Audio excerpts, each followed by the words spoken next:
from originally? I'm from Leeds, Alabama. Okay, and you said you're 52, and So I went then to Stanford University, Okay. and while at Stanford, I entered Air Force ROTC, Okay. and then I graduated and entered the Air Force and served for 24 years. 24 years.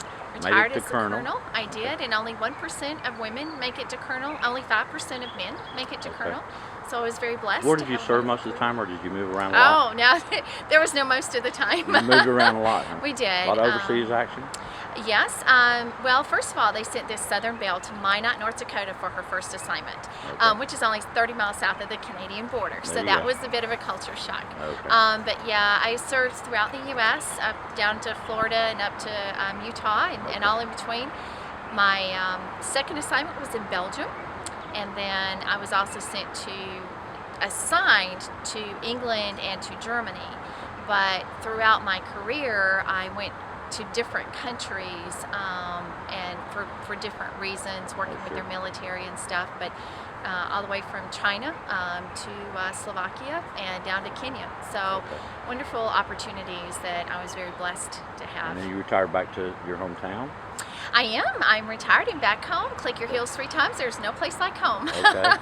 And you got a family? I do. We have 3 wonderful children. I've been married 31 years. My husband's still on active duty, currently serving in Afghanistan on a 1-year tour. We've got about 7 more months to go.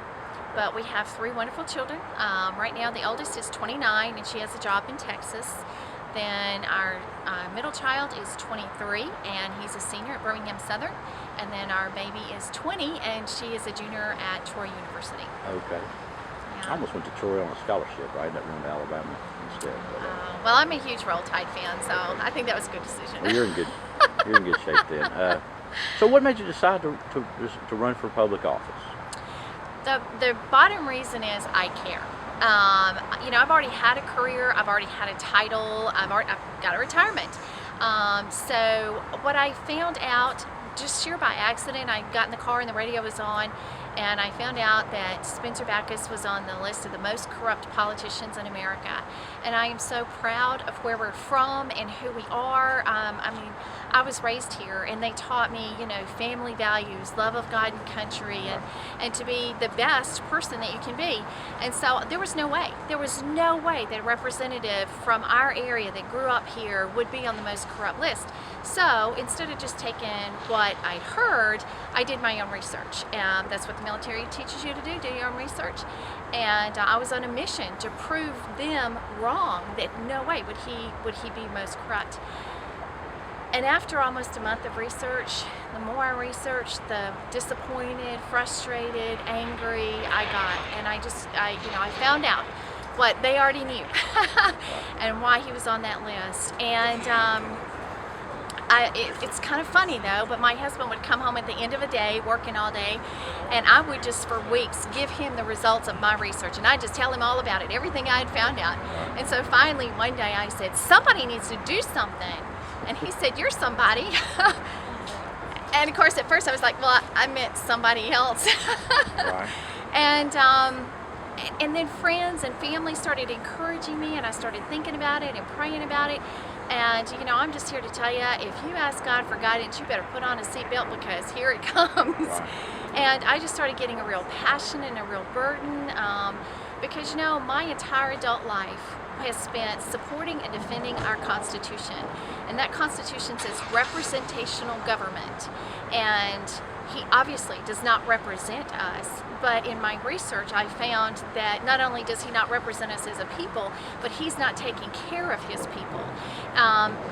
There's a reason that almost 90% of his money comes from outside the state. And when I got to, again, my research, I found out that in his entire 20 years, no major industry or manufacturing has come into our district.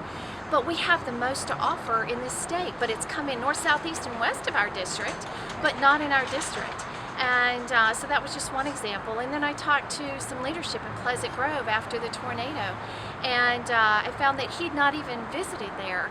And I met some people in Joplin, and it was about 6 months after the tornado wiped out Joplin, Missouri. And I was telling them, I'm sorry to hear what all happened, and they said, well, we appreciate that, but you know what, we're up and running and we're better than before, and you can't even tell a tornado went through. Well, that surprised me because if you look at Pleasant Grove, and especially a year ago, it looked like it had just happened. So that in itself told me Somebody's not doing their job or whatever. that our representative either doesn't care about us as much as the Missouri representative does, or he doesn't have as much influence as the Missouri representative does. Either way, Missouri's representative was doing a much better job for their people.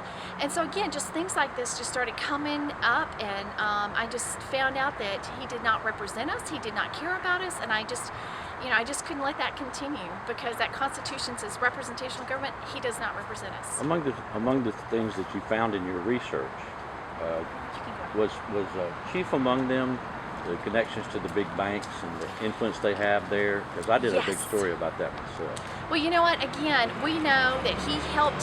He didn't only vote for, but he co-sponsored and helped write the bill that bailed out the banks. Now, also, my research showed that the banks are his number one, now number two contributor.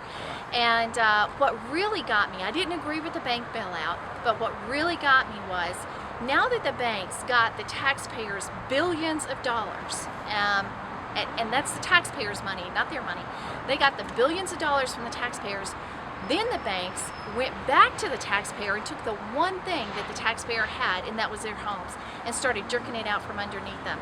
And I mean, I thought that was deplorable. But there was one person that could have stood up to them. That was the head of the House Finance Committee. Absolutely. Not only was he the head of the House Finance Committee, and he could have done that, and he helped sponsor this bill, but he represents the people supposedly, and he could have stopped them, and he could have said, no, you can't do that. That's their money we just gave you. Or at least ask a tough question in a hearing. He did nothing. He stayed silent. He did not speak up for the taxpayer. He let everything fall through.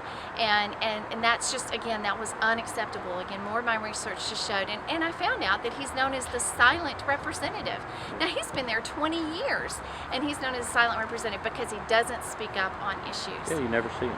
You never see him, and you never see him. Again, he's been there 20 years, and I've only heard of one town hall meeting he had, and he left it angry because people were not agreeing with him, and he's not had one since. Is that the one in Trussell with the Tea Party? Yes, it was. And you know what? He's not on the radio shows. He's not talking to people. He's not having town hall meetings. But here's the difference. Here's what you're going to get from Congresswoman Bailey. When I'm up in D.C., I will be calling back here and on the talk radio shows, because you can't represent the people if you don't hear from them. If you don't know what their issues are, you can't be their voice.